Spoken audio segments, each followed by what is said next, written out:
sama Teh Malia gitu.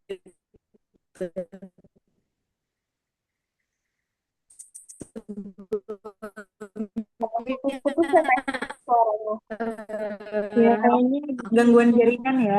pernah ketemu in person explore Lembang juga ya Teh gitu. Dan Oh, sekarang buku yang bakal kita diskusikan ini adalah buku hasil tulisan Teh Malia.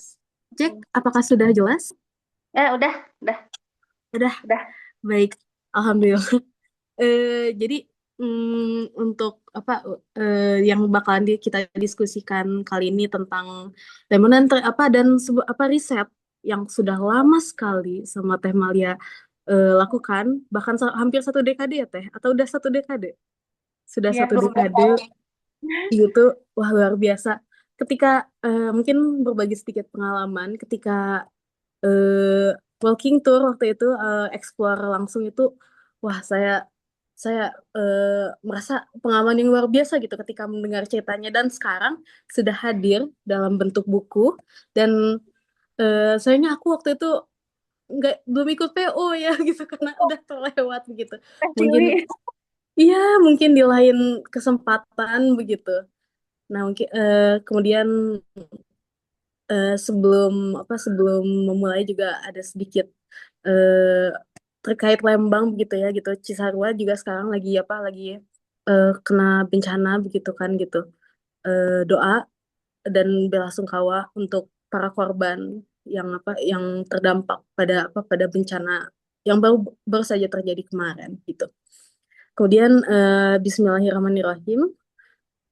Diskusi buku dibuka. Saya persilakan aku persilakan kepada Teh Malia untuk memaparkan. Ya, Sekian. atur nuhun, Teteh. Assalamualaikum warahmatullahi wabarakatuh. Selamat malam semuanya. Sampurasun. Selamat malam dari utara Lembang. Dingin sekali ini.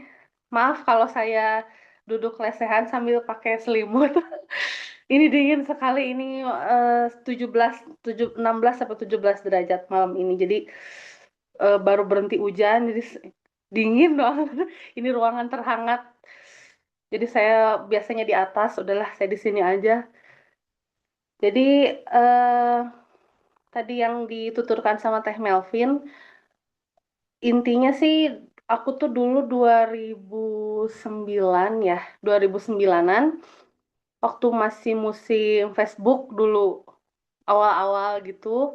Terus kenal sama beberapa sejarawan Bandung. Salah satunya itu Sudarsono Katam, Sudarsono Katam karena saya punya beberapa bukunya. Terus ke rumahnya minta tanda tangan. Terus yaitu dari kekepoan saya soal Bandung, akhirnya kepo soal Lembang. Kok nggak ada ya buku Lembang? Baik itu buku tuanya, kan kalau Bandung kita cari buku tua ke Loak ada, terus cari buku di Delper kayak gitu ada ya. Nah kok Lembang nggak ada? Nah saya tanya ke Sudarsono Khatam itu 2009 pertengahan, dan itu awal-awal blunder saya. Malah saya yang disuruh sama beliau, tolong carikan untuk kami ya, karena kami juga tidak menemukan literatur sejarah Lembang gitu. Kamu yang tinggal di sana, waktu 2009 masih muda ya, 2009 masih muda, sok cari gitu. Carikan untuk kami gitu. Waktu itu yang duduk itu Pak Katam sama Om Jimmy, yang ya sama-sama tukang inilah cari-cari buku antik gitu ya. Hmm, Cihapit, orang-orang yang suka cari-cari buku di Cihapit gitu. Nah, akhirnya ya dari 2009 itu mulai aku terjun kemana-mana bawa notes, mulai tulis. Terus aku kan bukan sejarawan, bukan orang jurusan sejarah. Aku tuh harusnya bekerja di salah satu kantor pos yang ada di Wairebo.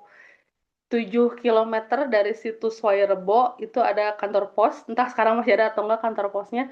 Harusnya aku kerja di situ. Cuman karena satu dan lain hal tidak diambil. Nah, akhirnya menekuni hobi gitu. Dari pelajaran yang saya dapat di Pos Indonesia sebagai marketing, saya aplikasikan pada dunia sejarah. Jadi saya nanya-nanya pakai pakai ilmu marketing yang saya punya gitu. Terus akhirnya ada dua teman saya namanya Denny Rahman yang punya Lawang Buku sama Adrenalin Kartasis yang di Himpunan Pariwisata Indonesia Bandung. Dia ngasih saya dua buku yang itu menjadi pegangan. Yang pertama, Andai Kamu Menjadi Wartawan Tempo, sama eh, Metode Riset Sejarah Lisan. Jadi aku gecek aja dua buku itu, karena aku kan nggak sekolahan sejarah ya. Dari dua buku itu, terus dari ilmu marketing yang saya punya, akhirnya menuntun saya masuk ke riset Lembang secara keseluruhan selama 12 tahun. Nah, akhirnya itu tuh belum semua, karena Lembang itu luas sekali. Di buku Lembang masa lalu itu ditulis Lembang itu 16 desa, yang belum sama sekali tersentuh itu bagian barat justru. Hanya lewat-lewat. Bagian barat itu ada sesuatu yang menarik yang belum saya riset, kawasan Jambu Dipa namanya, yang sekarang agak di bawah dari yang area longsor itu, karena kawasan yang longsor itu, kalau setelah saya riset, itu ada kabuyutan besar, tua juga, mungkin dulunya di bawah Kemaharajaan Pakuan Pajajaran, namanya Saung Agung. Jadi, eh, dari riset ini, kayak mendalam ke semua. Dulu kan saya selalu konteksnya kolonial, zaman Jepang. Ternyata lebih deep, lebih deep lagi, lebih deep lagi. Jadi ketika saya riset itu, saya tuh nggak pernah tahu ya. Metode riset saya kan ya otodidak gitu ya, random banget gitu. Kadang teman-teman yang mungkin masih ingat dulu pernah saya ajak riset seperti apa rasanya, bener-bener kayak main detektif-detektifan aja. Kayak jalan, oke kita janjian di alun-alun Lembang gitu. Itu menjadi meeting point favorit saya dan teman-teman yang ikut riset waktu itu. eh kita mau ke utara, barat, timur, selatan itu ditentukan hari itu. Feeling kita mau kemana ya? Feeling kita dapat apa ya hari ini? Pokoknya kita bermodalkan ongkos secukupnya, bermodalkan kaki yang kuat, bermodalkan catatan dan baterai HP yang terisi penuh gitu. Nah, itu dari situ saya oh kayaknya hari ini kita ke utara dulu deh. Kayaknya hari ini kita ke sini. Itu bener-bener random aja. Bahkan misalkan saya dapat data A, terus data A itu belum selesai, nanti ketika saya ngulik data F, ternyata dapetnya data A. Kayak gitu. Jadi selama 12 tahun itu bener-bener ngacak. Sampai notes-notes saya itu kalau dikumpulkan itu satu tas ransel, itu isinya notes semua. Sampai saya nomerin, yang ini tentang perkebunan, yang ini tentang peternakan, yang ini tentang tuan A, tuan B, tuan C. Oh, nanti ketemu lagi di notes yang satu lagi ketika saya mau riset apa, ternyata nemunya kisah si tuan apa gitu. Jadi bener-bener random. Nah, setelah pandemi, kan pandemi itu saya bertubi-tubi kehilangan kedua orang tua ya. Jadi 2010 ibu, 2020 ibu, 2021 ayah. Jadi selama pandemi itu hanya sedikit masa riset saya. Nah, 2022 saya kembali menghadap Sudarsono Katam. Pak, datanya sudah segini, tapi saya tidak yakin beres karena terlalu kompleks. Apakah ini saya stop dulu, saya bukukan dulu, atau saya lanjut riset? Karena bagian barat yang kawasan Jambu Dipa itu ternyata Jambu Duipa. Itu lebih kayak ke apa ya? Kawasan yang kerajaan gitu ya, Jambu Duipa. Orang-orang sini bilangnya Jambu Dipa, padahal itu jadi dari Jambu Duipa. Jadi terlalu kompleks dan aku rasa harus bersama teman yang lebih kayak arkeolog kayak gitulah. Karena ke barat itu yang saya rasakan kayak lebih deep ke barat dan ke timur. Tapi timur dapat alhamdulillah karena saya bertemu kuncen yang handal, saya dapat ke timur itu deep deep dan ke timur itu ternyata ke kawasan kerajaan terus lebih ke apa ya? Pokoknya kalau simpelnya adalah mengarah ke Ciung Wanara gitu. Ciung Wanara terus ke bekas pengikut Diponegoro itu ke arah timur itu makin deep, makin makin dalam banget pembahasannya. Nah ke barat itu dalamnya aku belum berani ini dalamnya segimana kalau masuk kolam gitu ya. Kayak nantilah. Nah ini aku stop dulu. Jadi barat itu sebenarnya baru 25% ke risetnya. Kalau selatan timur udah hampir semua. Udah 85%. Jadi ini sebenarnya belum semua gitu. eh Akhirnya 2022 saya putuskan sudah dulu risetnya. 2023 saya putuskan tulis. Nah, ditulisnya itu dalam satu buku ini. Ini judulnya Satu Dekade. Tapi ini tidak saya terbitkan lagi ya. Tebal, full foto. Fotonya ini banyak sekali, banyak sekali yang ini fotonya sangat kompleks, sangat banyak. Bahkan peta semua segala macam ada di sini. Jadi ini buku pertama saya dan ini saya belum pakai editor, jadi bener-bener ngerancang sendiri semua sendiri dan serandom itu saya sampai saya cetaknya nggak di Bandung. Saya sama temen waktu itu kayak random aja gitu sambil hahi, saya cetaknya di Sukoharjo, percetakannya di tengah sawah. Aneh ya. Nggak tahu saya kayak saya nggak mau cetak di Bandung. Akhirnya datang setelah drama segala macem. Pokoknya unik banget buku ini. Nah, ini semua saya gabung jadi satu. Di sini ada cerita Lembang dari nol, dari data yang saya dapat ya. Jadi kalau keseluruhan mungkin data Lembang tuh masih 85%-an lah. Karena yang baratnya belum. Nah, di sini juga diceritain kenapa saya suka sejarah, diceritain masa kecil saya, kakek saya segala macem. Terus diceritain proses riset sampai foto saya riset naik-naik benteng semua ada di sini. Naik benteng, celana sobek, apa pokoknya kehebohan-kehebohan, kerendam-kerendaman 12 tahun riset semua ada di sini. Nah, setelah itu saya saya pikir kalau ini dicetak lagi ribet ya. Saya kan pemandu, pemandu yang kayaknya enak deh kalau mandu terus tinggal gini, tinggal nerangin. Ini di sini cuman ini buku segede gini ribet untuk seorang pemandu.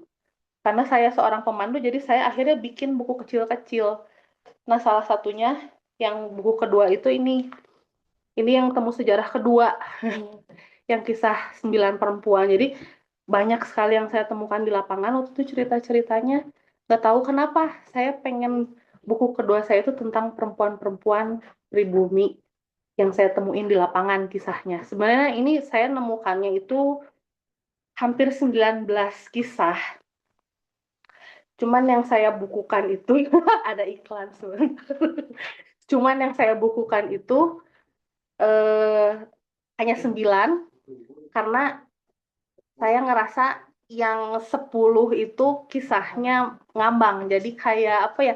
Lebih kayak ke kisah mistis ya. Saya pengen tulisan saya ini bener-bener berdasarkan apa ya? Maaf ini iklan lagi. Dede sana. Jadi eh, bukan bukan berdasarkan apa ya kayak kayak folklore gitu, tapi harus ada pertanggungjawabannya. Saya matchingkan dengan data ini itu, saya matchingkan dengan koran Tempo dulunya. Akhirnya tersaring hanya 9 kisah gitu, kisah perempuan. Nah ini saya pengennya dibungkus, dikemas kecil-kecil seperti ini yang baru ajak juga ini khusus khusus mengenai baru ajak. Kalau yang kemarin ke piknik kopi itu kan bisa menemukan tempat ini ya. Ini khusus saya bahas karena di buku yang terbaru yang ini itu tidak dibahas detail. Yang dibahas detail di sini semua si tuannya siapa, tuannya lahir tahun berapa, tuannya itu anak dari keluarga siapa, semua ada di sini. Karena setelah saya riset ternyata dari 12 tahun perjalanan saya habiskan 8 tahunnya itu di sini, di kawasan Baru Ajak. Jadi di kawasan Baru Ajak ini saya menemukan banyak sekali kisah, walaupun untuk masuk ke sini itu susah sekali. Ini kawasan tersengketa di Lembang.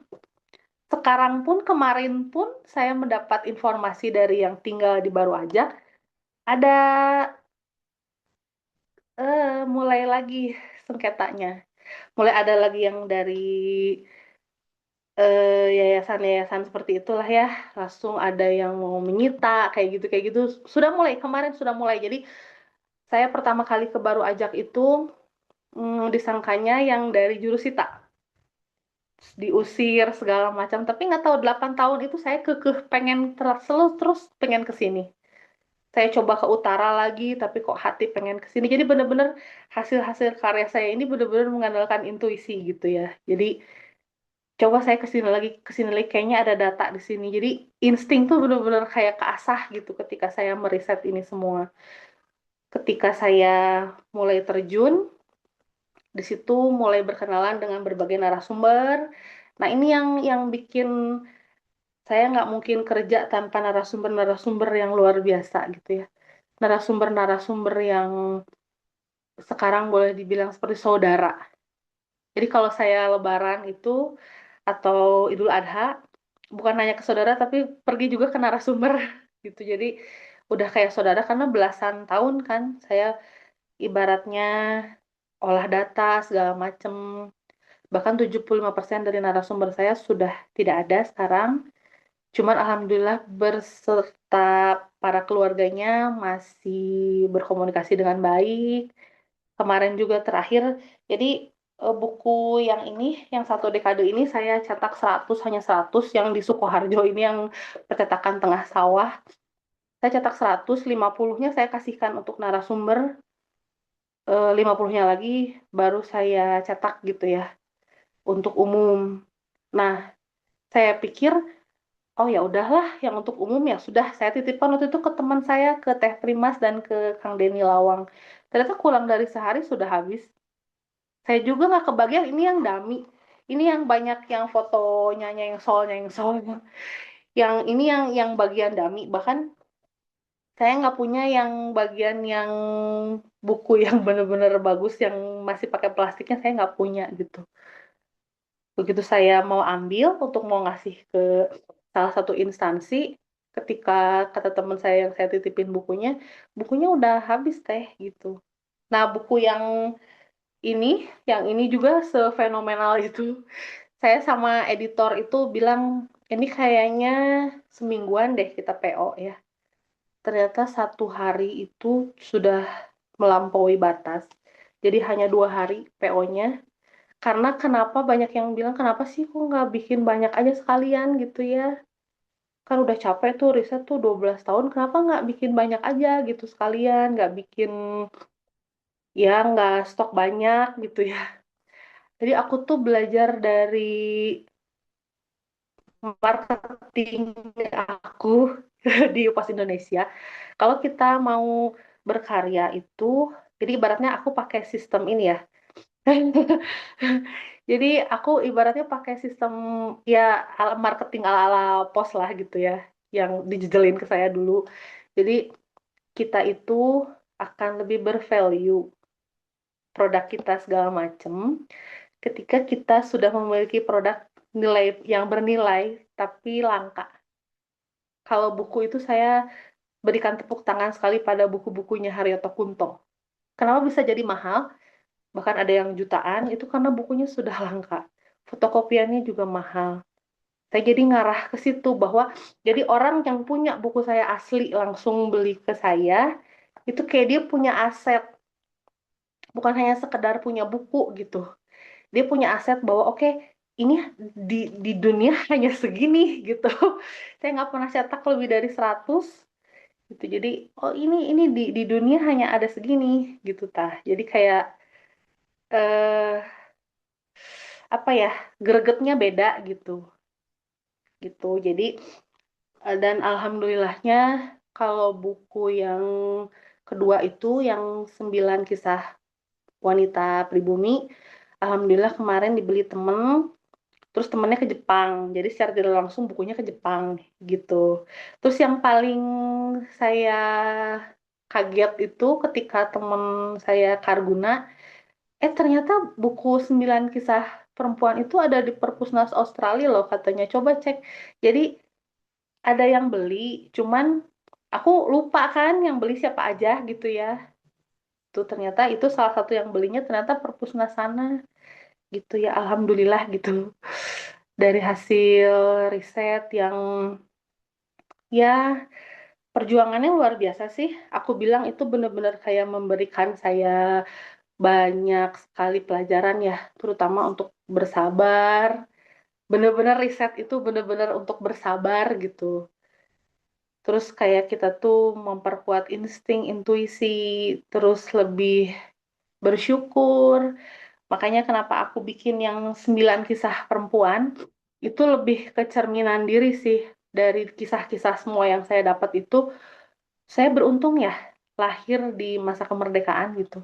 Nggak kebayang perempuan-perempuan yang kisahnya saya dapat ketika saya riset, boro-boro mau mikir dia berkarya apa, dia berhobi apa, besok pakai baju apa ya, atau besok jalan kemana ya gitu.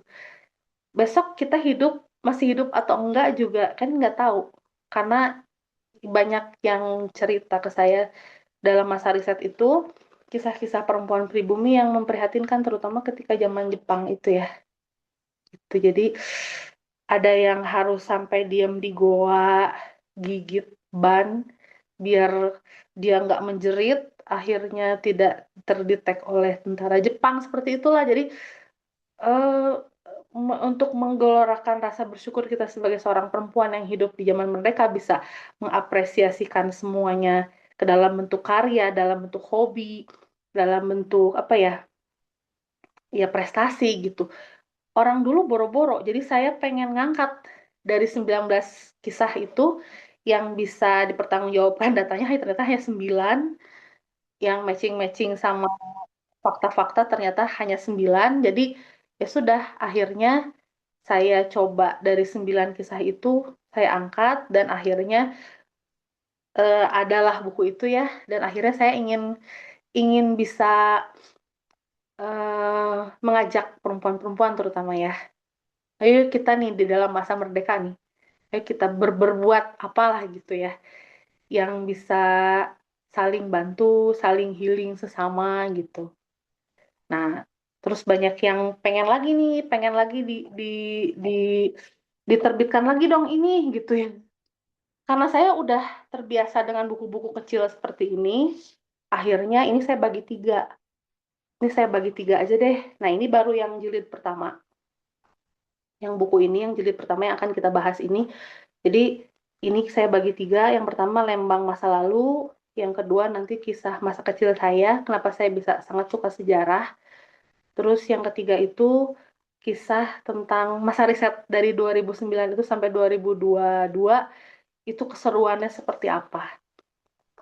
Sampai saya nanti ceritakan saya naik benteng, celana sobek, dikejar sama angsa. Kalau orang Sunda bilangnya soang. Tapi ke situ lagi karena saya masih butuh data gitu.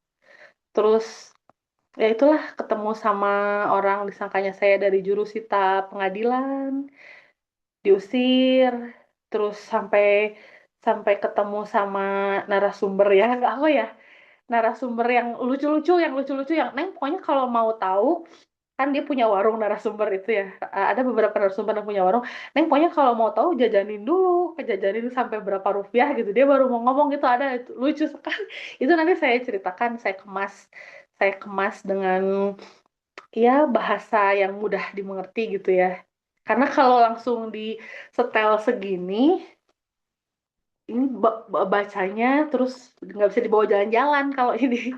Karena saya kan sering mandu dan kayaknya enak gitu kalau kecil gini, ringkas, ringkas kecil.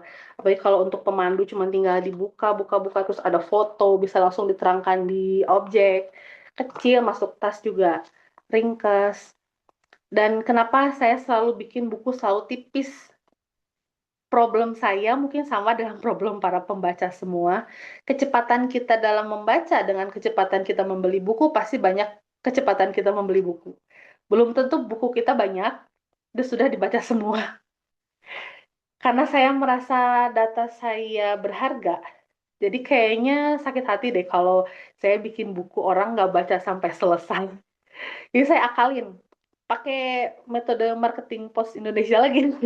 Oke, saya bikinnya kecil-kecil aja ya, kecil, fotonya banyak, kata-katanya mudah dimengerti. 1 jam juga orang ini bisa selesai, dan 1 jam tuh udah masuk. Jadi ketika belum baca buku ini 1 jam yang lalu, ketika sudah baca buku ini 1 jam setengah atau 1 jam lah ya, sudut pandang mereka tentang Lembang akan berubah gitu.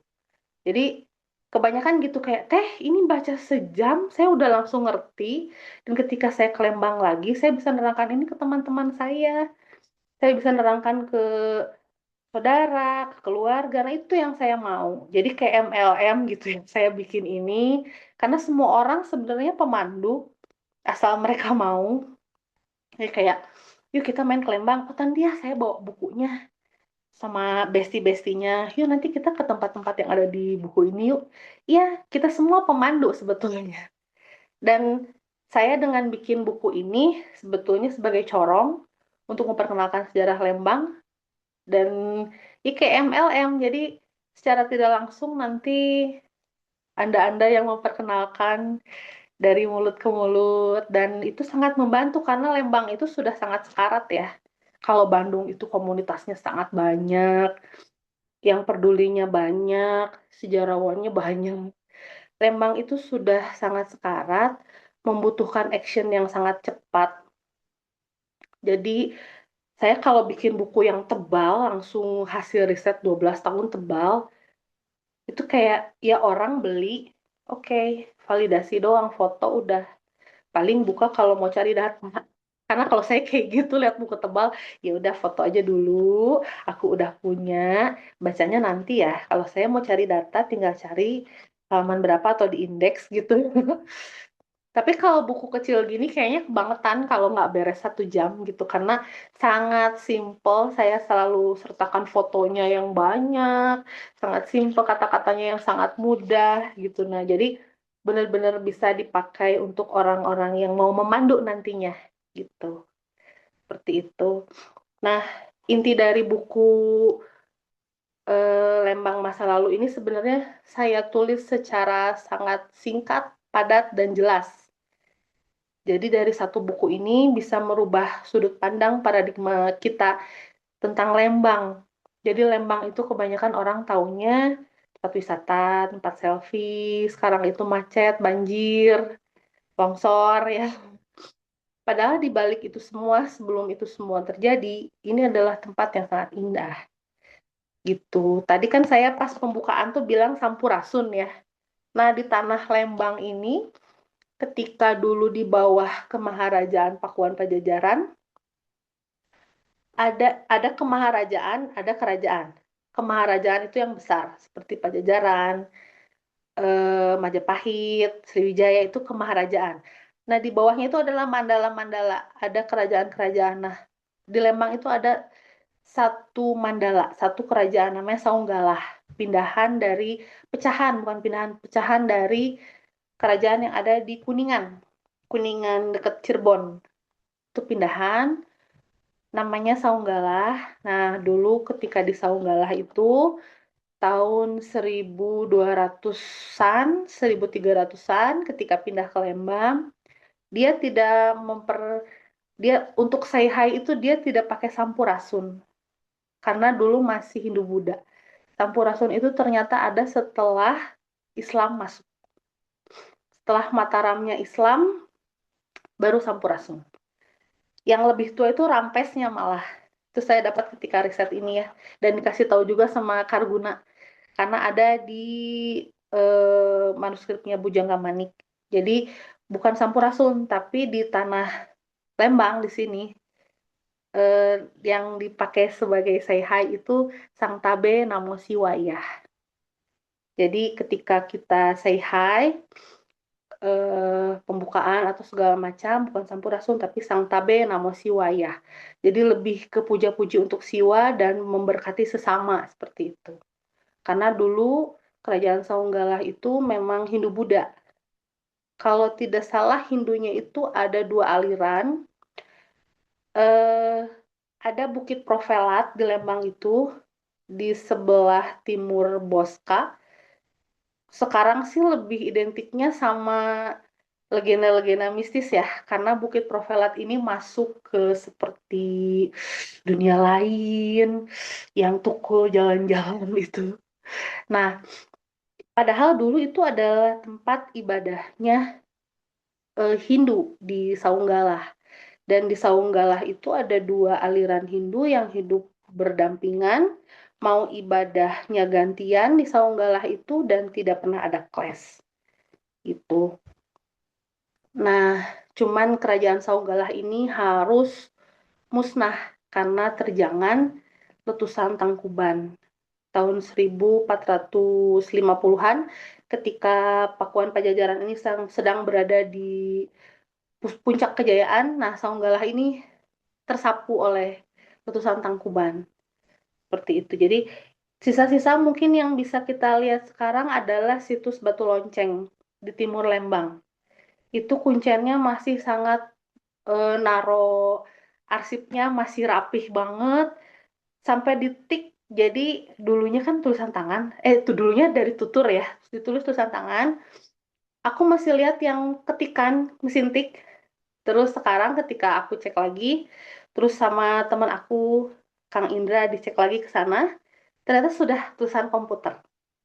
Jadi itu sudah terjaga lah ya, tradisi lisannya sudah terjaga dan ternyata kalau kita ke sana nanti dikasih lihat tulisannya. Terus kalau kita cek-cek ke atas itu nanti silsilahnya atau silsilah apa ya? Maksudnya kisah yang paling utama yang awalnya itu adalah eh Ciung Wanara, kisah Ciung Wanara. Nanti diceritakan secara detail sekali oleh kuncennya. Dan itu nanti ada hubungan sama sebuah kerajaan kecil. Jadi dari Mandala Songgala ini ada Mandala lagi ternyata. Kawasan yang kita sebut Arca Manik. Arca itu arca, Manik itu hitam. Arca hitam.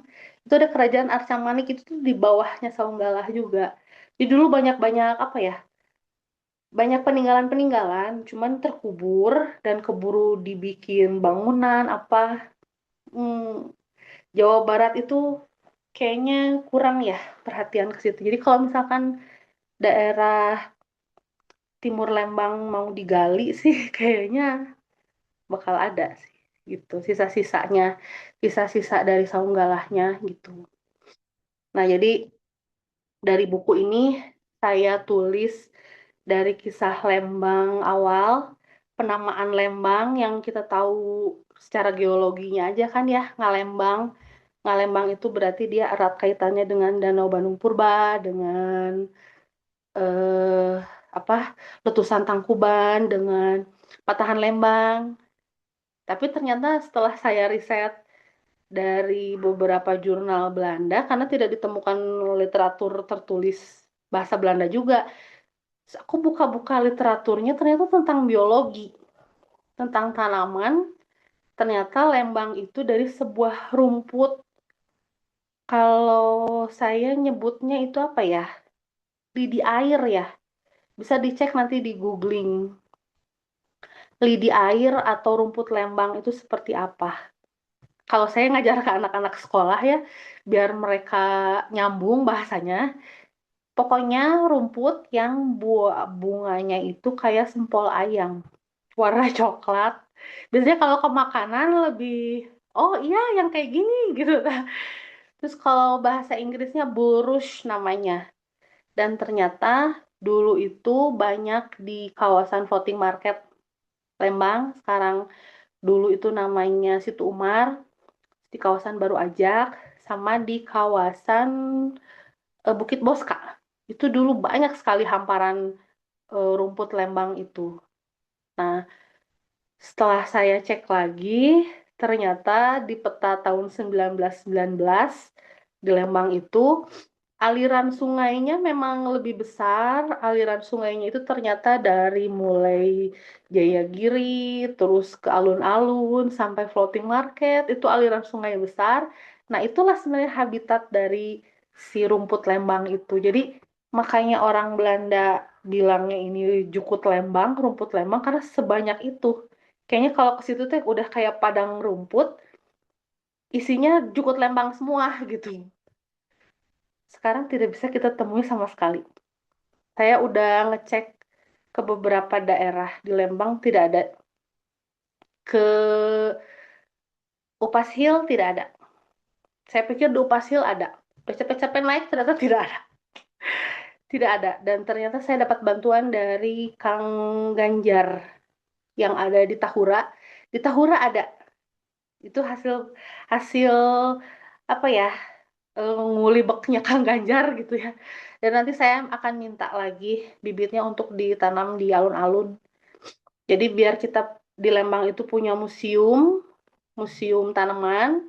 Jadi ketika saya menerangkan atau teman-teman mau ke Lembang, oh ya ini ada. Penamaan Lembang itu dari rumput Lembang. Oh ini rumputnya ada walaupun ya cuman misalkan 10 pot gitu ya. Tapi kita punya gitu. Dan memang harus ditaruhnya di alun-alun sih kalau menurut saya. Di halaman pendopo lah ya. Nah setelah saya riset lagi, ternyata peradaban tertua itu ada di utara. Setelah tadi di timur, peradaban kedua tertua itu di utara. Di utara, saya menemukan datanya itu dari eh, ini apa tentang arsip VOC yang daerah-daerahnya ngasih kayak upeti gitulah.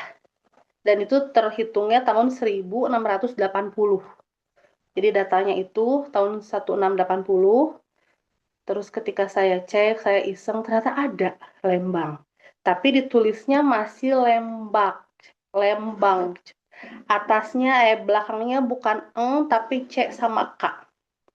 Gitu. Nah, ternyata setelah saya cek, di situ ada 5 rumah. Punya satu cutak namanya Singamarta. Cutak itu lurah lah ya, atau kepala desa sekarang. Nah, si 5 rumah itu ternyata tugasnya memberikan upeti kepada VOC.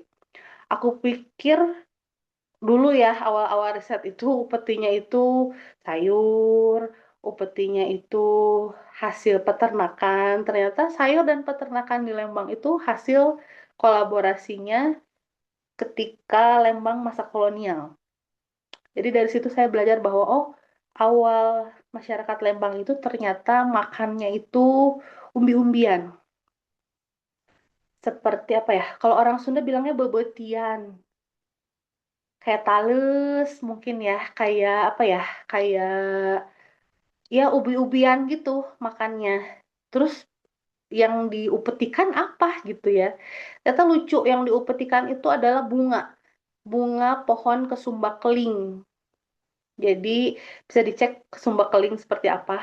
Warnanya merah dan dia menghasilkan zat pewarna untuk kain. Nanti kainnya itu kalau nggak orange warnanya atau magenta. Sesuai lamanya penyelupan mungkin ya gitu.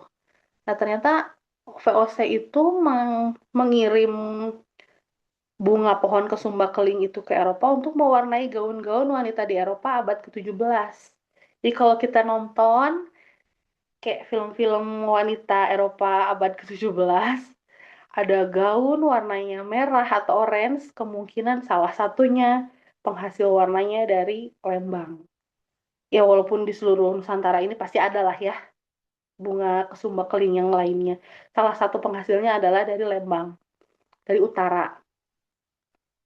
Jadi intinya dari buku ini yang pertama itu saya ingin memperkenalkan itu. Ingin memperkenalkan Lembang itu apa sih? Kok dikasih nama Lembang? Gitu. Terus penamaan kedua yang Lembaks itu Lembaks tahun 1680. Terus dari buku ini kita bisa belajar layer layer to layer yang ada di Lembang dengan cepat. Cepat, tepat, langsung masuk ke otak dan langsung merubah sudut pandang kita. Jadi mm, nggak harus mikir lama. Setelah baca ini, lihat fotonya, udah langsung rubah aja gitu sudut pandangnya. Aku pakai ilmu marketing masalahnya. Jadi cepat, tepat, tepat sasaran dan langsung bisa merubah sudut pandang kita gitu ya. Kayak tentang ini. Jadi sebenarnya di Lembang tuh segala ada ya. Kalau kita diem di meja makan, kita makan sayur sop misalkan, di situ ada kentang, di situ ada kol. Kalau beet jarang ya. Ya inilah kentang sama kol misalkan itu kan kayak udah biasa banget ya. Kita makan bakwan aja makan bala-bala ada kolnya. Terus kita soto gitu ya ada kolnya itu udah biasa banget. Padahal dari kisah kol sama kentang aja itu kita bisa belajar banyak bahwa itu adalah perjuangan bangsa Bur sebetulnya. Jadi dulu didatangkan 20 pejuang Bur. Bur itu yang ikut perang di Afrika Selatan lawan Inggris. Untuk detailnya nanti bisa googling ya. Bahkan salah satu Bur itu adalah Danudirja Setiabudi atau Dawes Dekker. Itu dia salah satu Bur. Jadi didatangkan 20 pejuang Bur ke Lembang. Tapi sebetulnya setelah saya riset itu yang bertahan hanya 11. Jadi dari 11 orang ini, dia dikasih mandat sama pemerintah kolonial untuk menciptakan pertanian. Karena orang-orang Bur ini terkenal piawai pertanian, bidang pertanian dan peternakan. Nah, sebetulnya kita harus banyak berterima kasih kepada 11 Bur ini dan kepada 3 Urson bersaudara itu, karena itu yang merubah merubah struktur Lembang secara keseluruhan menjadi yang kita kenal seperti sekarang, seperti itu ya. Jadi Lembang pertaniannya, Lembang akan peternakannya itu dari 3 orang Itali. Pertama yang menginjakan kaki ke Priangan, dia memilih Lembang untuk berkarya lah ya. Terus sama 11 Bur itu. Jadi dia yang menanam. Jadi di Lembang tuh ada yang kawasan Manoko. Nah, ini kawasan yang paling susah saya cari toponiminya. Bisa dicek nanti di Google Map Manoko. Kawasan Lembang namanya Manoko. Awal-awal saya pindah ke Lembang, saya mikirnya itu Maroko loh. Kok ada Maroko di Lembang? Jadi saya tuh pindah ke Lembang tahun 94 ya. Ada temen dulu di SMP itu namanya ya temen aku terus rumahnya di mana? Kalau Cikole atau Cibogo, Ciburial atau Jalan Maribaya itu kayak udah lumrah ya. Rumahnya di mana? Di Manoko. Aku kayak, hah, Maroko? Emang ada ya di Lembang kawasan itu? Dari pronunciation-nya aja kan orang suka belibet ya. Manoko, apaan sih Manoko gitu ya?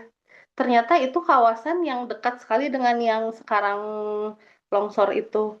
Jadi itu adalah kawasan pertama yang dibuka sebagai pertanian oleh orang-orang Bur sebetulnya. Dan itu ditanami kentang sama kol dulu. Jadi kalau kita menganggap dua sayuran itu seperti biasa saja di atas meja makan, ternyata itu perjalanannya sangat luar biasa.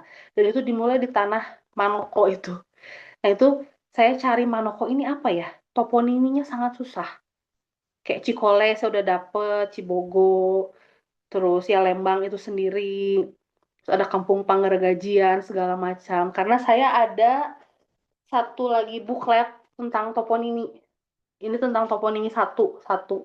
Ini dibikinnya ketika saya ikutan Ayo Maca. Ini sama Ayo Maca dibikinin ini keren banget. Hatur nuhun pisannya Ayo Maca. Ini dibikinin jadi dari saya tuh cuma tulisan aja. Dibikinin ini udah komplit banget toponiminya. Tapi yang Manoko itu ketika saya bikin ini saya belum nemu Manoko teh apa gitu. Nah, ternyata saya buka-buka lagi tulisan, ternyata salah salah lagi. Jadi orang Bur itu bilangnya bukan Manoko tapi Monoko. Monoko. Di catatan saya Monoko, cuman pronunciation orang-orang di Lembang itu Manoko. Jadi ketika saya cari di developer atau cari di situs-situs Belanda memang nggak ada. Ketika saya ganti jadi Monoko ada. Makanya itu baru data-data terbaru. Jadi, oh iya ternyata itu yang pertama kali dibuka oleh orang-orang Buru itu. Jadi kalau di sini ada yang nonton orang Manoko atau Monoko itu kalian harus berbangga hati. Jadi itu sepertinya pronunciation-nya orang-orang Bur ya. untuk menamai sebuah tempat awal di mana mereka berjuang jauh dari tanah kelahiran, berjuang membuka lahan yang tidak ter tidak tersentuh oleh pemerintah kolonial. Jadi di Lembang itu banyak lahan-lahan yang tidak tersentuh setelah Kurtul Stelsel itu banyak lahan yang tidak tersentuh, lahan-lahan yang apa ya tidak bertuan dan memerlukan perjuangan untuk menggarapnya. Nah, jadi orang-orang buruh ini dia rela untuk oke, saya tinggal di tempat terpencil segala macam dan mereka membuka pertama lahan itu di kawasan Monoko itu gitu. Jadi untuk orang Manoko ini yang nonton kalian harus bangga sama kawasan kalian gitu. Jadi dari data-data ini sebenarnya apa ya? Saya belajar banyak sekali bahkan sepertinya Lembang itu lebih dari itu. Lebih dari yang kita tahu. Kayak dulu itu ketika Priangan tertutup untuk orang luar, kalau tidak salah tahun 1820 atau 1821 itu tertutup. Itu ada visa khusus yang masuk ke Priangan itu. Bahkan itu orang timur asing pun harus memiliki visa khusus ke Priangan. Tapi pada saat itu Priangan dipakai sebagai surga pembuangan orang-orang selengeannya dibilangnya Chong Tipau. Chong Tipau itu kalau kata guru gembul itu selengean dari penipu. Kebanyakan yang dioper ke Lembang itu tahun 1821, 1820 itu adalah Chong Tipau dari Batavia dan kebanyakannya dia orang-orang liplap.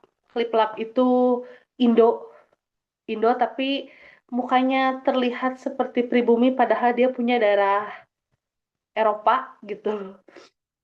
eh dia dibuang ke Lembang.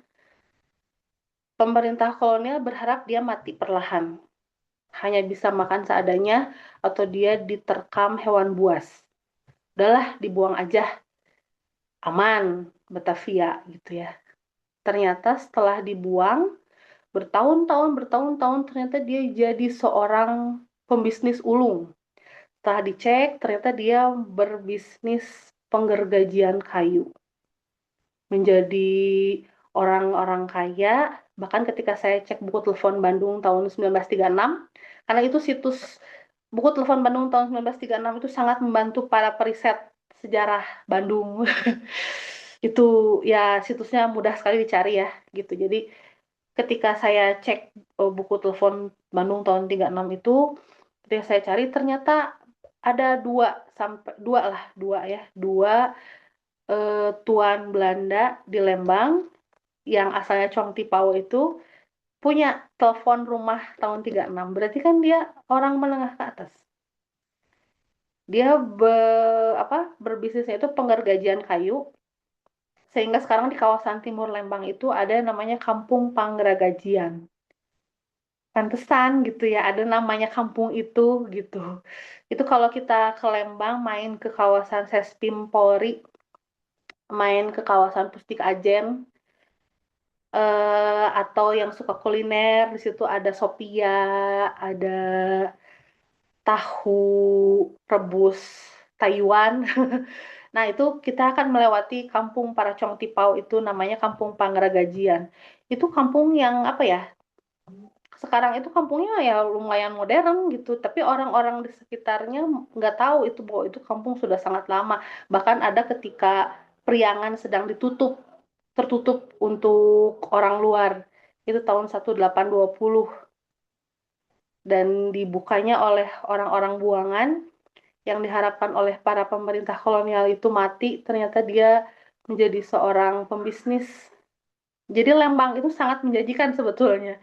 Bahkan orang yang diharapkan oleh pemerintah itu tewas, ternyata menjadi pengusaha.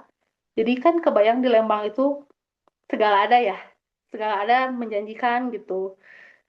Nah, dari situ saya mulai belajar lagi bahwa, oh ya, sebetulnya apa ya, leluhur itu kayak ngajarin kita untuk ambil secukupnya, pakai secukupnya, itu dari situ. Jadi pola bencana segala macam ya, Itu sudah ada kan sejak dulu gitu. Orang buangan saja yang tidak dia nggak ada kepikiran untuk berbisnis penggergajian kayu, pokoknya saya penjahat dibuang ke hutan, pemerintah mengharapkan saya mati tapi ternyata saya bisa hidup dan saya bisa menjadi seorang pengusaha gitu ya, hingga beberapa dekade akhirnya terkenal dan kampungnya terkenal sekarang, sampai sekarang masih ada. Berarti sebegitu hebatnya Lembang kalau menurut saya. Cuman ya itu, dari situ kita harus belajar bahwa kita sebagai manusia harus hidup berdampingan dengan alam. Jadi ambil secukupnya, pergunakan secukupnya, seperti itu. Ketika kita lalai dari situ, sudah. Jadi dari sejarah ini kita bisa belajar sangat banyak.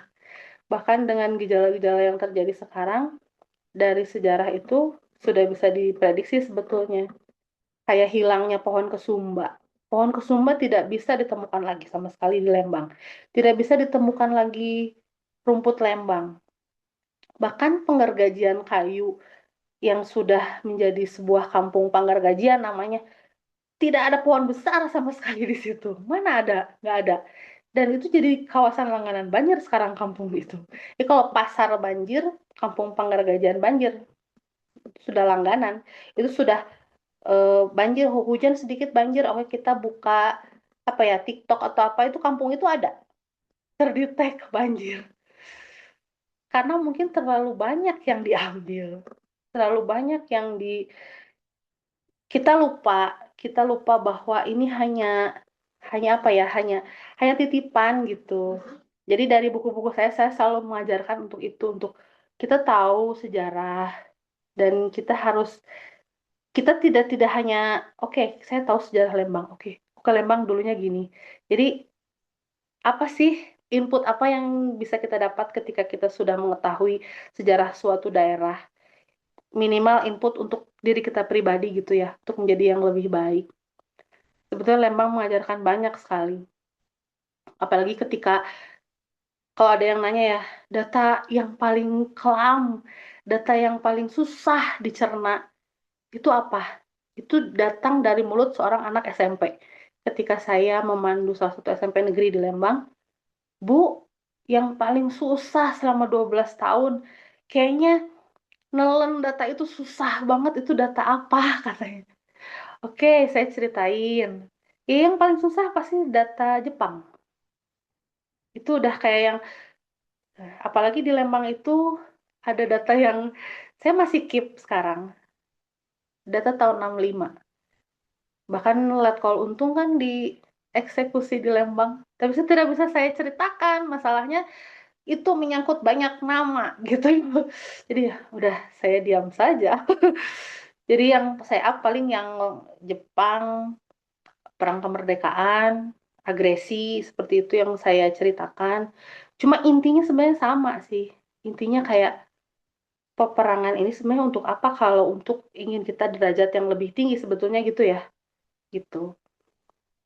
eh Ya dari mulut seorang anak sekolah itu akhirnya saya ceritakan bahwa ya yang paling susah saya cerna itu akal kemanusiaan saya, kayak "Hah? Ada yang gini di sana, ada yang gini terjadi di Lembang gitu." Jadi dulu itu kalau di buku sejarah, saya juga belajar buku sejarah dulu namanya masih PSPB dulu ya, jadul banget. Itu kan di, diceritain bahwa Hindia Belanda ini menyerah kepada Jepang itu di Kalijati ya, di Subang. Ternyata enggak, ternyata semua ada di Lembang. Ternyata menyerahnya itu di Lembang. Kalau yang suka hiking atau trekking ke Gunung Putri itu ada benteng di situ. Nah, di situ menyerahnya, Benteng Gunung Putri. Atau namanya Fort Theater Namanya ternyata itu. Kemarin saya baru buka sama salah satu teman di Jakarta. Jadi eh Hindia Belanda, Sabang sampai Merauke ini harus menyerah karena Hindia Belandanya menyerah di Lembang. Itu perjalanan perang yang, aduh, itu. Jadi sampai apa ya? Sampai karena itu di luar nalar aku gitu ya. Jadi kayak ada ya, ada ya sifat seperti itu dalam diri manusia gitu. Jadi eh, pertanyaan saya kepada narasumber, yang dia menyaksikan dan masih bisa ingat tentang masuknya tentara Jepang ke Lembang itu saya dapat di salah satu perkampungan namanya Kampung Pasar Ahad. Ada dua keluarga yang dia masih sangat ingat sekali kejadiannya. Waktu itu usianya sudah 19 tahun. Jadi dia ya daya nalarnya dibanding dengan anak yang waktu itu umurnya masih 9 tahun, 7 tahun. Saya lebih percaya data beliau karena beliau sudah 19 tahun dan sudah bisa melihat secara keseluruhan spesifik gitu ya. Neng katanya Jepang masuk itu kalau bahasa Sunda bilangnya apa ya? Pokoknya mah kayak bertubi-tubi, bertubi-tubi tapi tanpa suara, nyaris tanpa suara. Karena kalau biasanya perang itu kan langsung pesawat tempur dengan suaranya ya, atau tank dengan suaranya, atau motor, atau truk. Tapi pasukan Jepang ini masuk ke pintu Wates, pintu perbatasan Cikole sama Ciater, Bandung sama Subang itu ada Wates, ada kita bilangnya Wates itu tuh batas. Jadi batas kayak selamat datang di Subang, selamat datang di Kabupaten Bandung Barat itu kan ada kayak batasnya gitu. Nah, itu dulu kita dulu bilangnya Wates, Kampung Wates itu di situ. Nah, dari situ tuh mereka tanpa suara, tanpa suara. Saya bisa bingung kok tanpa suara jalan kaki. Kalau jalan kaki ada derap langkah loh. Masalahnya yang masuk ke Lembang itu ribuan, Neng, katanya. Aku belum dapat pastinya waktu itu ya ketika riset. Jadi riset Jepang itu 2012, 2013 sampai 2014 lah ya. Ketemu Bapak ini aku 2012. Nah, akhirnya si Bapak itu bilang, kalau derap langkah pasti kedengar. Nah, dari situ saya tanya, terus mereka pakai apa Pak masuk Lembang gitu ya? Pakai sepeda, Neng, katanya. Sepeda? Iya, pakai sepeda, sepeda. Saya lihat sendiri katanya, sepeda ontel, tapi ternyata bisa dilipat. Nanti bisa lihat saya posting hari ini di IG saya, terus saya kasih lihat ada. Terus bisa googling juga atau cari di situs-situs Belanda, sepeda lipat tentara Jepang itu seperti apa. Jadi mereka pakai itu agar kalau mereka nemuin sungai, ada jembatan yang dijebol oleh tentara Kenil, mereka tetap bisa mengarungi itu dengan cara memanggul sepeda yang sudah dia lipat. Jadi tetap dia bisa berenang membawa sepeda itu. Jadi mobilenya luar biasa ya. Dan sepeda itu kan ya ibaratnya cuma tinggal goes goes goes itu kalau derap langkah kan kedenger.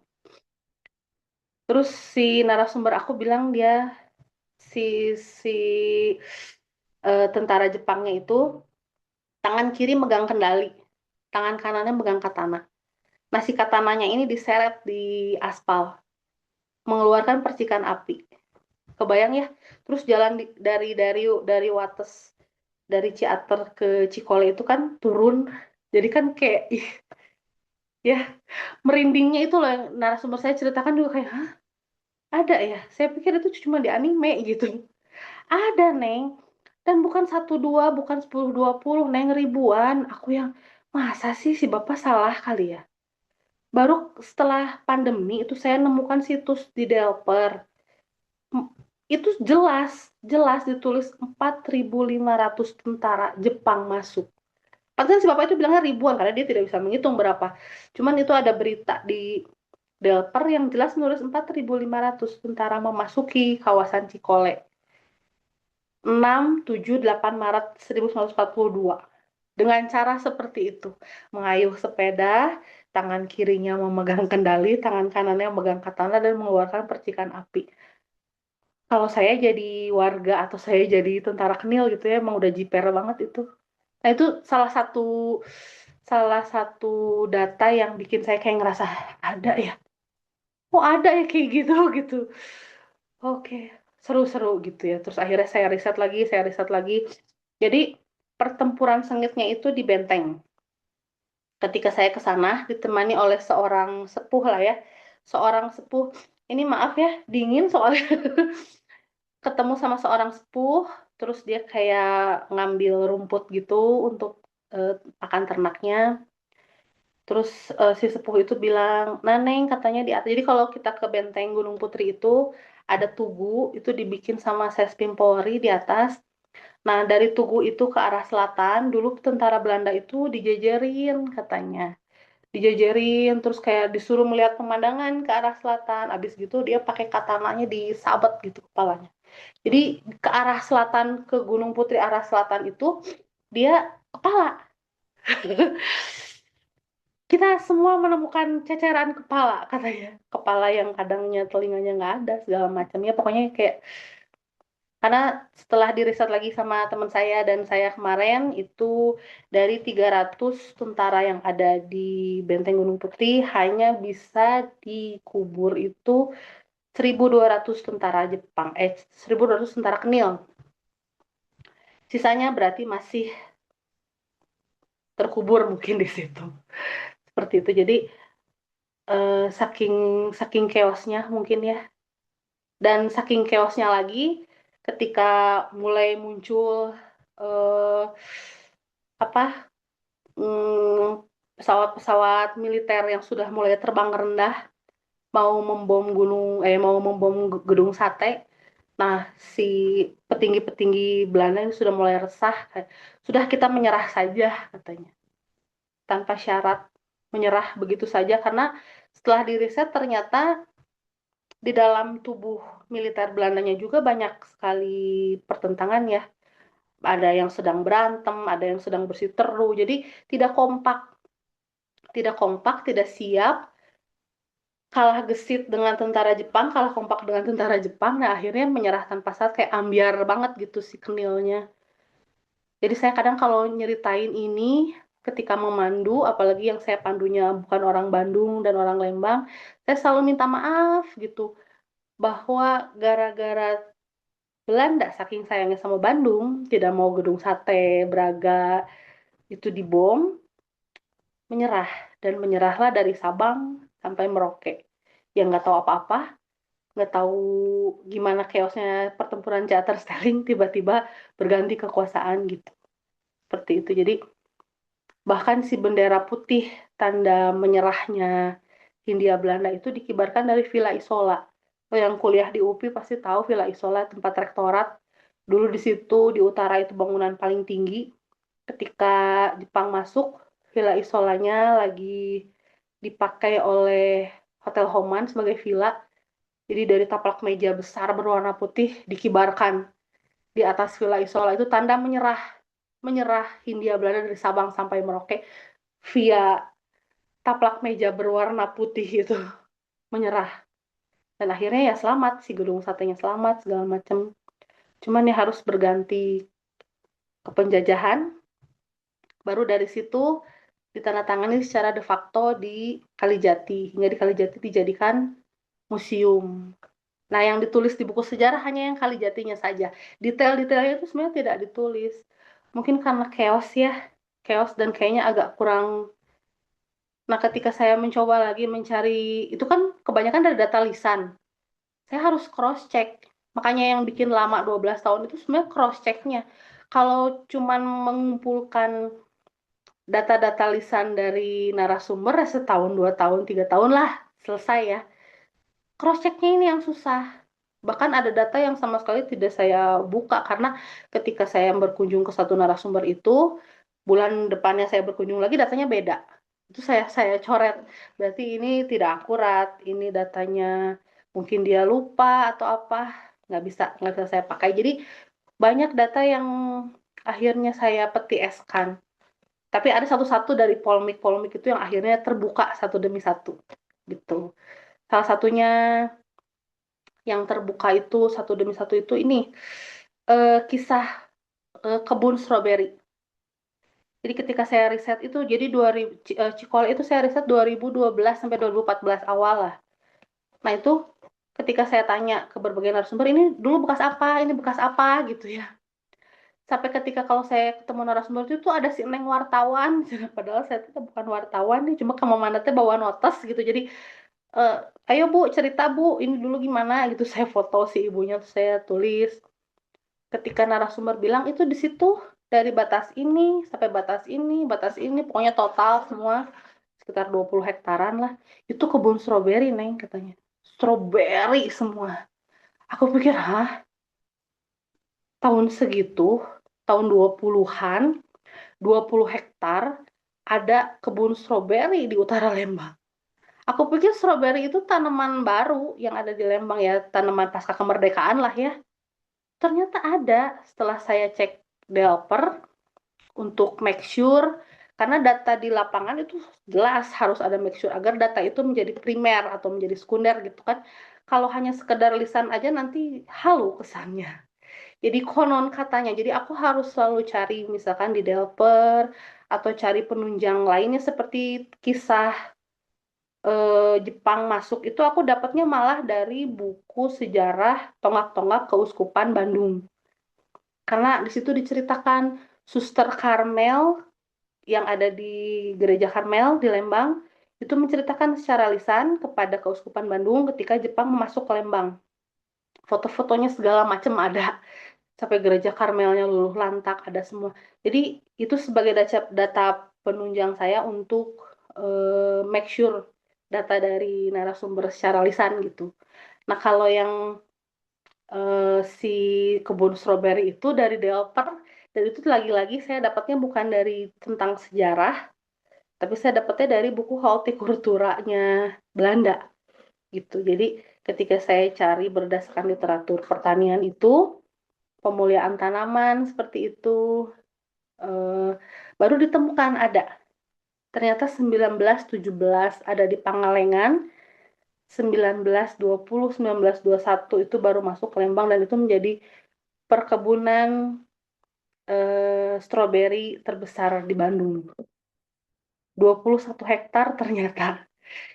Jadi yang, oh ya, luar biasa ya. Jadi kalau sekarang ada stroberi di Lembang, apa memang dari dulu sudah ada gitu.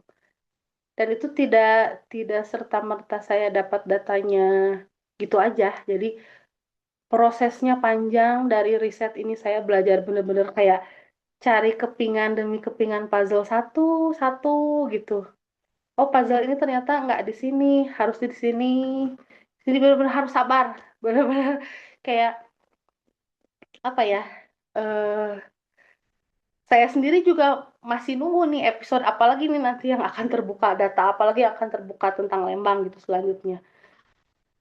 Jadi ya datanya seperti itu. Jadi data yang saya kumpulkan dari buku-buku saya ini benar-benar dari hasil selangkah demi selangkah. Saya tulis, saya make sure, saya saya tuh dulu paling sering bolak-balik ke rumah Sudarsono Kata memang karena untuk make sure. Jadi kayak, Pak yang ini susah, kayaknya nggak akan saya keluarin datanya. Kok yang ini kayak nggak dapet-dapet make sure-nya segala macem. Bapak waktu itu selalu bilang belum, bukan nggak ada belum, tunggu aja. Jadi aku selalu ada kayak peti es gitu ya. Jadi kayak ada satu tas khusus untuk data-data. Udahlah kayaknya ini nggak akan aku keluarin gitu. Tapi keluar satu-satu, ternyata ada. Memang masanya harus ada gitu. Seperti salah satu makam yang saya temukan di kawasan pertanian, Surya Sumirat, yang sekarang jadi Balai Pertanian Tanaman dan Sayuran. Di situ saya nemukan, jadi dulu ibu saya kerja di situ ceritanya. Tahun 81. Nah, tahun sekitar 89 gitu saya suka dibawa sama ibu saya ke situ, terus ke kebun segala macam ya. Saya pikir itu serodotan karena dia di tengah kebun. Saya pikir serodotan karena dulu zaman saya itu masih ada marmernya. 89 ya. 88 89 lah. Terus saya main tuh prosotan gitu. Terus kata kayak asisten-asisten ibu tuh bilang, "Oh, Neng, Neng, jangan itu makam," katanya. Aku belum bisa baca, belum ngerti, cuman nggak boleh pamali katanya itu makam. Nah, ketika saya udah beranjak dewasa lah ya, saya familiar sama tempat ini. Oh ternyata itu tempat saya prosotan dulu lagi kecil. Terus saya cek situ marmernya udah nggak ada. Jadi saya udah nggak bisa ngelacak itu nama makamnya siapa. Ketika saya mulai kepo dengan sejarah, wah makam siapa tuh? Marmernya ada yang ambil, udah cuma tinggal gundukan aja. Gundukan, tapi alhamdulillah masih dijaga sama eh, petugas kebun ya. Jadi di itu kan kebun percobaan gitu. Jadi kalau lagi kebun di situ nanam buncis atau nanam cabe, itu cuma satu gundukan itu ada di tengah aja gitu, nggak diapa-apain. Tapi nisannya udah nggak ada. Terus saya kecil, saya perosotan itu karena bisa perosotan karena ada marmernya kan miring gitu ya. Nggak, marmer itu hilang. Jadi di antara rentang waktu 11 tahun, 12 tahun, 15 tahun itu hilang marmernya entah kemana. Nah, ya udah, terus akhirnya saya tanya ke warga, ada siapa tahu ada yang ingat nama makam itu siapa. Warga cuma bilang makam Tuan Cetet, Cetet bilangnya. Karena kan lidah orang Sunda agak gimana ya kalau baca nama-nama Eropa gitu. Oh, Cetet, mungkin nama aslinya Steve atau apa gitu ya. Ya udahlah, aku tulis aja dulu catatan Cetet gitu ya. Entah siapa namanya, panjangnya siapa, meninggal tahun berapa, atau kesini lagi ngapain. Ya udah, saya petieskan. Pokoknya itu dulu makam yang diakui oleh orang-orang pribumi setempat itu adalah makam Belanda, dan di situ makam Tuan Cetet berdasarkan penelusuran lisan saya tidak bisa mencari kemana-mana. Jadi itu datanya sudah beku sejak lama. Saya bertemu dengan salah satu teman yang ngulik dan dia ngulik nama-nama nisan yang tercecer yang tidak dipulangkan atau tidak ada keluarga yang ziarahi gitu ya. Nah, terus iseng coba cari deh yang di Lembang gitu dia tuh. Terus teh aku nemu teh katanya di Lembang ini gini. Terus ada satu nama katanya ini di utara Lembang, katanya di tempat ini. Aduh, aku langsung mikir kayaknya yang itu deh ya. Siapa ya namanya? Ternyata namanya State Fund siapa gitu ya, saya lupa. Namanya State. Oh, pantesan. Stut, namanya Stut tuh, lupa ya. Namanya Stut, STUT. Ada di eh, Bandung Bergerak sudah saya tulis. Namanya Stut. Jadi itu judulnya Polemik Data Riset, makam di tengah kebun percobaan. Nanti bisa dicek di Bandung Bergerak. Itu judulnya makam di tengah kebun percobaan. Judul atasnya Telusur Sejarah Lembang, Polemik Data Hasil Riset gitu. Nah, ternyata namanya Stud Van siapa gitu ya, saya lupa. Pokoknya dia agak-agak kayak Amerika Latin gitu namanya. Oh, namanya Stud. Jadi cetet, stet ketika orang pribumi atau orang setempat bilang gitu. Oh, namanya Stud. Dan dari nama itu saya riset akhirnya. Saya riset pakai beberapa situs Belanda lah, saya riset. Terus saya tanyakan kepada beberapa orang baru ajak yang saya kenal, ternyata dia adalah ahli inseminasi buatan. Jadi dulu baru ajak itu dia punya balai inseminasi buatan. Inseminasi buatan itu jadi untuk menghasilkan sapi-sapi berkualitas, akhirnya didatangkan pejantan tangguh tuh, pejantan sapi yang tangguh lah ya, yang kerjanya, oh iya, boleh, boleh. Atau ada yang mau bertanya dulu? Bagaimana, Teteh? Ya, kita selesaikan dulu aja teh, baru Oh, kita masuk ya, baru kita masuk ke tanya jawab. mau bertanya? Iya, boleh, boleh. Kita selesaikan dulu aja teh yang tadi. Tadi, ya, Ya, akhirnya ketemu si Tuan Stut itu ternyata datang tahun 1904 dan meninggal karena penyakit jantung. Jadi hanya 4 bulan dia bekerja di situ sebagai ahli inseminasi buatan dan akhirnya harus dikuburkan di situ gitu. Dan setelah saya riset ternyata iya, jadi inseminasi buatan itu dibikinnya memang tahun 1902. Nah, dari rentang 1902 sampai 1904 itu didatangkan berbagai ahli peternakan gitu ya untuk menunjang peternakan baru ajak itu. Jadi ketemu. Nah, itu setelah berapa tahun ya? Mungkin lebih dari 10 tahun deh itu datanya saya bekukan. Baru ketemu setelah itu. Jadi memang harus bersabar. Jadi data Lembang ini mengajarkan saya benar-benar gimana rasanya bersabar. Ya tunggu aja lah. Nanti juga datanya datang sendiri kalau memang itu ditakdirkan atau dijodohkan datanya terbuka, akan datang dengan sendirinya. Seperti itu mungkin Teteh. Mungkin ada yang mau bertanya. iya. Terima kasih banyak Teh Maria udah pemaparannya, aduh menarik sekali. sempat terlena juga aku dengan dengan pemaparannya dan sejujurnya ingin lagi mendengar gitu ya, cuman kan kita waktunya terbatas ya di sini begitu. Jadi mungkin kita tunda lagi cerita-ceritanya dulu begitu ya, kita tunda dulu. Nah, sebenarnya ada satu pertanyaan teh yang udah masuk dari Aka Abimanyu, Heeh. eh, dibacakan. Apa kesumba keling ini ya tanaman yang tadi yang memberikan warna magenta atau merah ini jadi komoditi ekspor seperti indigo gitu. Iya, Pernah nggak? Oh pernah. ketika ketika zaman VOC itu iya. Jadi pada abad ke-17 iya sama VOC diekspor ke Eropa sebagai bahan pewarna. Oh, berarti Pewarna teks. sezaman dengan apa dengan ekspor indigo atau Kalau ekspor indigo aku nggak tahu ya. Pokoknya oh, dia diekspor sama VOC itu 1680 sampai tercatat dalam sebuah buku jurnal tentang VOC yang dia memberikan upeti apa aja. Jadi kayak dari daerah sini kasih apa, daerah sini kasih apa. Nah, Lembang itu terdeteksi tahun 1680 itu memberikan upetinya itu pohon bunga kesumba keling. Nah, itu digunakannya ke Eropa. Jadi oleh VOC itu dijual ke Eropa itu untuk mau pewarna tekstil baju gaun-gaun nyonya-nyonya di Eropa tahun abad ke-17 gitu. Aku nggak tahu ya sejaman atau enggak ya. Pokoknya tahun 1680 aja datanya. Seperti itu keren. Teteh. Karena emang baju-baju apa gaun mereka juga emang cenderung apa ya magenta warna-warna demikian ya. Iya, Nonton kayak film Mary Antoinette aja ya. iya, iya bener Warna-warnanya banget. ternyata itu pewarnanya dari kita. Yang Oh, bukan hanya dari Lembang ya. iya, Sumba iya. salah satunya saja dari Lembang gitu.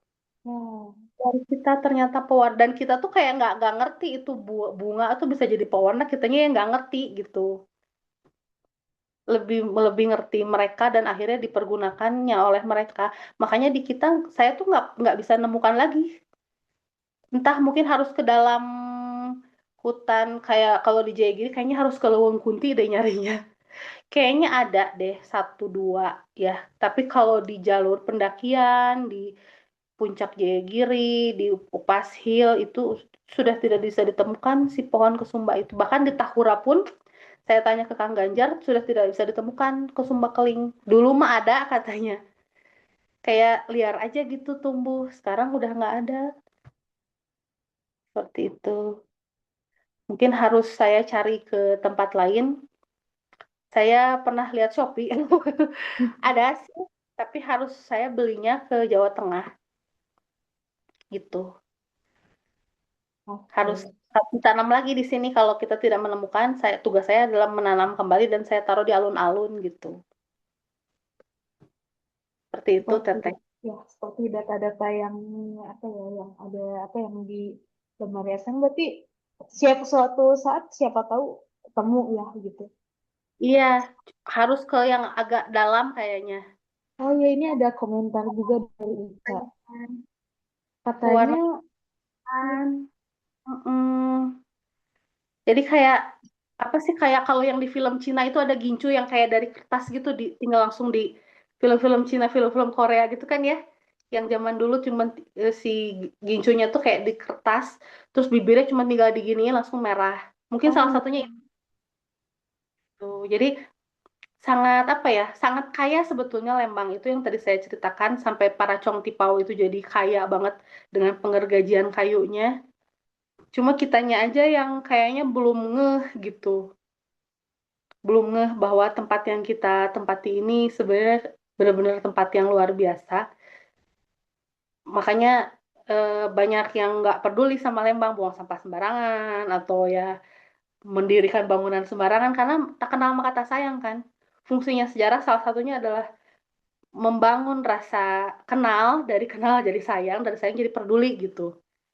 Salah satunya gitu kalau ketika kita sudah tahu bahwa oh Lembang sebegini kayaknya, sebegini cantiknya, kayak kita kalau mau mengambil berlebih atau mau menyakiti tempat tinggal kita kayak mikir gitu. Jadi tugas saya gitu. Jadi kemarin tuh saya bagikan juga buku-buku ini ke beberapa sekolah kabuyutan ke komunitas Karang Taruna di Lembang ya agar numbuhlah rasa-rasa sayang ke tempat kelahiran gitu. Caranya mungkin seperti itu. Seperti itu mungkin Teh Melvin. Oke. Hmm. Nah, kita lempar ke audiens. Adakah yang mau bertanya nih? Sebenarnya aku juga banyak pertanyaan gitu ya, tapi mungkin nanti saya jawab gitu. Mungkin ada yang mau bertanya bisa raise hand. Boleh saya teh. Assalamualaikum. Boleh, Kak Riza, silakan.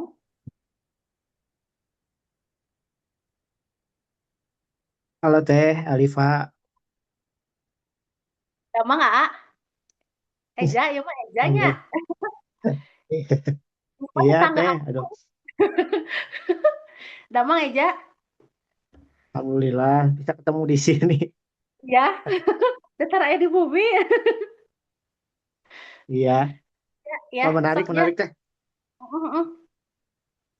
Program ke depan apa teh? Kalau ini nanti barangkali saya juga bisa bantu buat apa ya? Maksudnya sekaligus sosialisasi gitu ya tentang sejarah Lembang gitu. Karena kayaknya anak-anak muda sekarang juga butuh gitu. Karena kalau searching juga kan, apalagi kalau kayak saya bukan eh, notabene-nya belajar sejarah gitu ya, pakar sejarah apalagi gitu.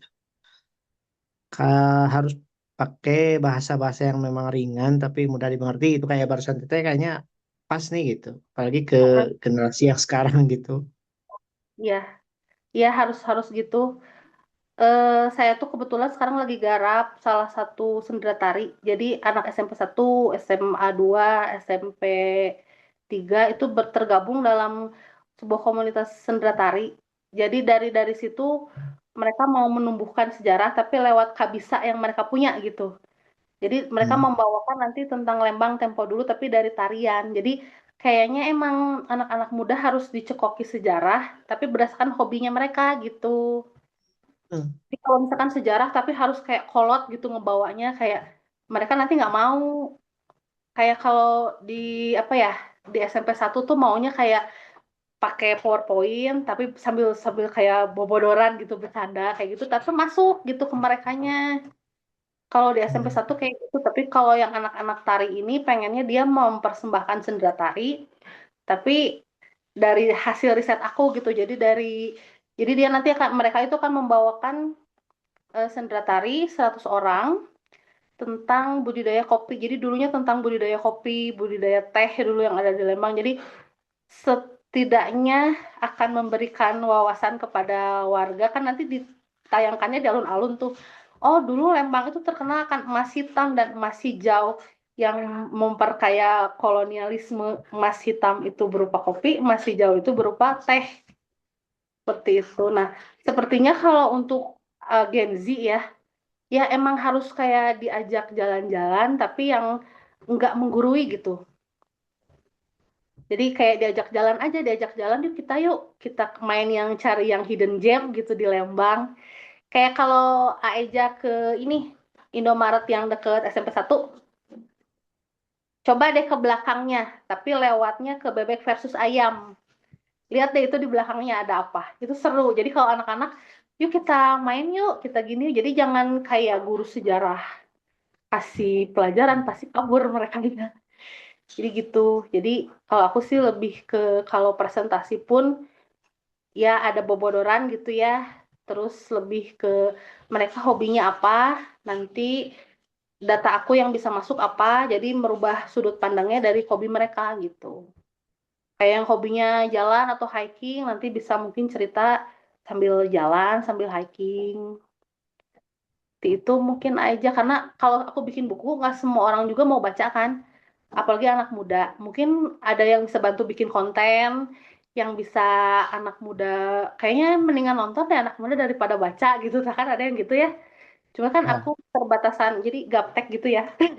Jadi kalau ya bisa dibantu mungkin bikin konten apa, gimana, biar anak mudanya lebih kayak Drake, Drake Nong gitu.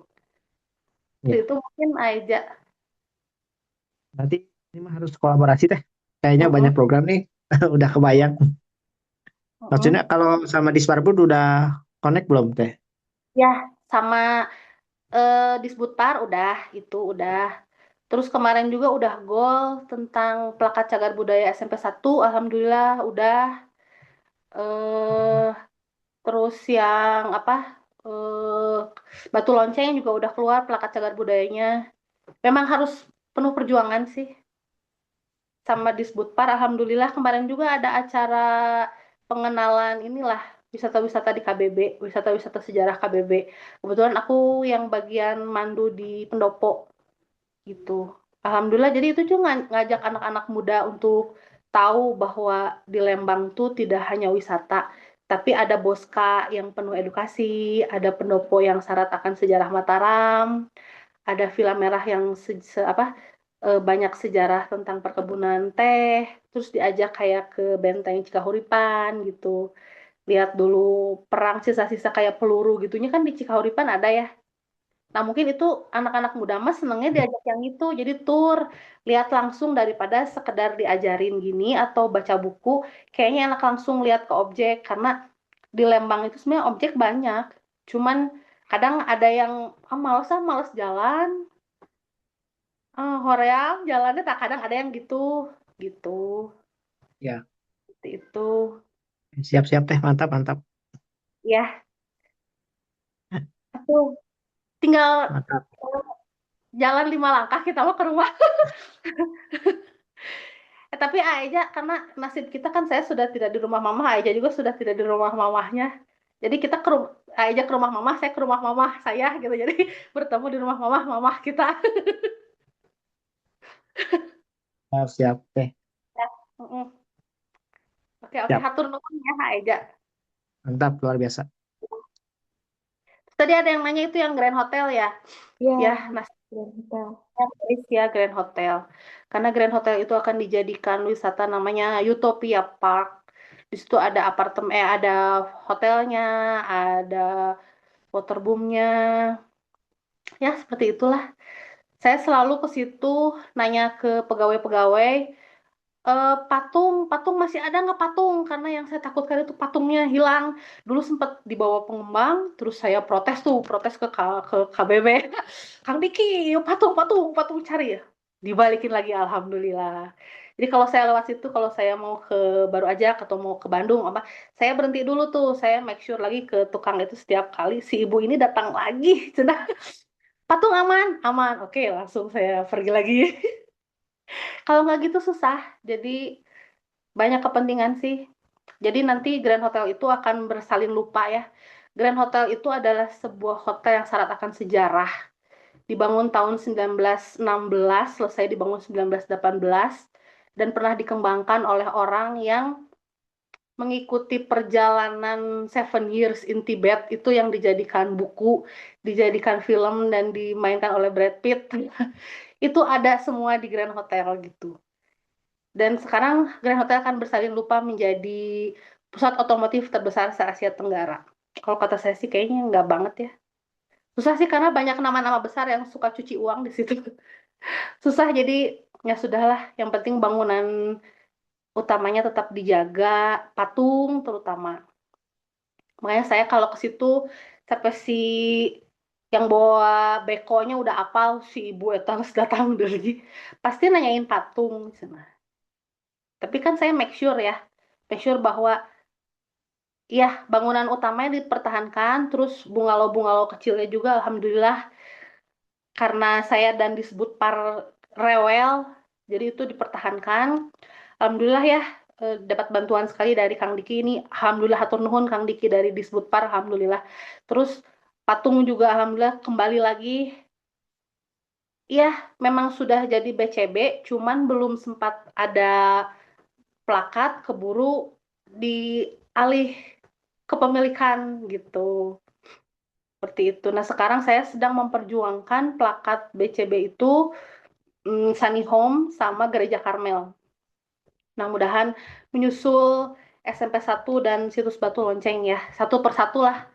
Pengennya sih Junghun juga, cuman Junghun insya Allah lah. Karena sudah jadi cagar alam, insya Allah terjaga. Dan yang ke Junghun juga kan sekarang izinnya agak susah ya. Bagus, itu bagus kalau kata saya. Jadi lebih terjaga gitu. Ya mudah-mudahan lah piduana dari semuanya. Mudah-mudahan Lembang bisa BCB-nya bisa terjaga, bisa kita nikmati terus sampai generasi selanjutnya gitu. Ada lagi yang mau bertanya? Atur nuhun ya, Kang Abi. Tapi aku mau tanya sekali, Ya, berarti itu tuh jadinya Grand Hotel Lembang tuh jadinya waterboom juga itu tuh. iya jadi Oh, kayak wisata terpadu gitu. Ada wah. ya museum museum angkut mungkin kayak yang di Malang ya, museum angkut itu. Oh, iya iya iya. Cuman cuman ada kayak pusat otomotifnya, terus ada villa-villa, ada waterboom. Jadi kayak wisata terpadu aja. Kalau kita lihat sekarang sih itu bisa dilihat banget ya dari arah floating market, parkiran floating market itu udah kelihatan jadi kayak gedung gede banget, besinya, besinya ini banget lah apa gede banget lah pokoknya itu kayak udah jadinya ya modern aja. Cuman yang saya sayangkan itu kan Grand Hotel itu dulu ada kolam renang ya, kolam renangnya itu juga sebenarnya lama dari lama dan itu primadonanya ketika masa kolonial juga. Terus dulu di Grand Hotel itu ada kebun kayak semi hutan pinus gitu. Dulu kan bebas tuh ya karena hotel. Kadang saya kalau SMA atau kuliah itu capek-capek ke Grand Hotel lah cuma sekedar baca buku apa bawa bawa cemilan dari rumah gitu duduk di atas di bawah pohon gitu ya Pak. Nah mungkin generasi selanjutnya tidak akan bisa menikmati itu. Jadi kalau ke Grand Hotel emang hanya bisa melihat gedungnya dan sisanya hanya modernisasi saja. Itu jadi kayak ya gimana ya ada keadaan zaman mungkin sayang. Bahkan kalau saya mandu juga kayak ada beberapa peserta yang dulu ayah saya kerja di sini, dulu suka main di pohon yang ini, suka piknik di sini, ya mungkin hanya bisa dirasakan sampai generasi mereka saja gitu. Sisanya mungkin hanya bisa melihat bangunan dan modernisasi seperti itu. Cuman yang saya takutkan sih lebih ke banjir ya, banjirnya serem gitu. Itu mungkin teteh. Hmm. Apakah masih ada yang bertanya ini terakhir karena sudah sudah lewat. Mungkin pada mau istirahat begitu. Atau kalau enggak kita akhiri saja dulu ya mungkin di sini gitu. Eh, aku penutup dulu, mungkin habis itu kita foto dulu. Ya Nah, boleh. ya. Pertama-tama terima kasih banyak Teh Maria sudah berbagi sama kita begitu.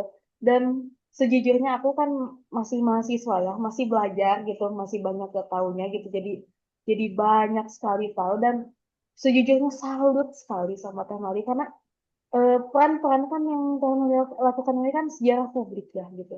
Dan Ya, iya. peran-peran sejarah publik ini bagi apa ya, bagi kita yang belajar sejarah tuh wah luar biasa apa ya, luar biasa berharga begitu karena eh, yang kita pelajari apa ya, by textbook gitu kan gitu di buku aja tuh nggak bakalan ketemu kalau misalnya sama sejarawan publik gitu. Jadi Iya. subhanallah kayak salut sekali sama perjuangan Teh Malia gitu dan kita pastinya sama-sama menunggu kan gitu menunggu cerita-cerita baru dan cerita-cerita kejutan gitu ya Teh Malia gitu. Saya Eh, mau bikin 2 buklet sih tahun ini. Jadi mau saya dong. bahas tentang Sangkuriang. Oh Kan iya. Sangkuriang selama ini kan kayak terkesannya hanya legenda ya. Nanti saya akan bikinkan satu buku bahwa Sangkuriang itu orang sebetulnya. Wah, Kisah aku nyata. pas dengar Ada gitu. kan? Ya Nanti ampun. kebetulan tadi makanya ada tukang paket. Bukunya baru nyampe itu saya beli naskah naskah tua lah lumayan ke lawang buku dan baru datang. Jadi saya harus pelajari dulu dari situ. Jadi untuk nambah-nambah data gitu ya. Gitu. Jadi Nah, ada itu. Jadi nanti kita belajar bahwa yang legenda itu sebenarnya nyata gitu. wah, Nantilah kita untuk tahun nunggu depan. banget ya. Kita nunggu banget tuh. Oke, mungkin sekian aja penutup dari saya gitu. Dan sebenarnya kita sebelum kita bubar dan itu kita foto dulu ya, mungkin bisa dibuka dulu kameranya. untuk apa untuk yang hadiran. Heeh. Baik.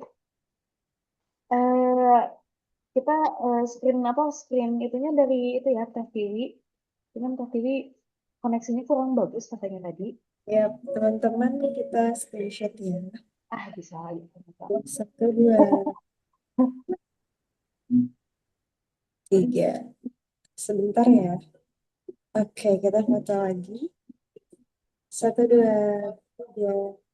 Baik. Terima kasih banyak teman-teman. Sehat selalu. Teh Malia luar biasa. Turun. Pokoknya mah teh terdepan. Atau Makasih teman semua yang sudah gabung. Nanti kita ketemu lagi pekan depan ya. Nanti bareng Pak Ip ya, bahas buku terbaru itu. Oke ya, teman-teman, selamat malam, selamat beristirahat. Makasih Kak Melvin dan makasih semuanya. mangga, Bye-bye. hati-hati. Sampai jumpa.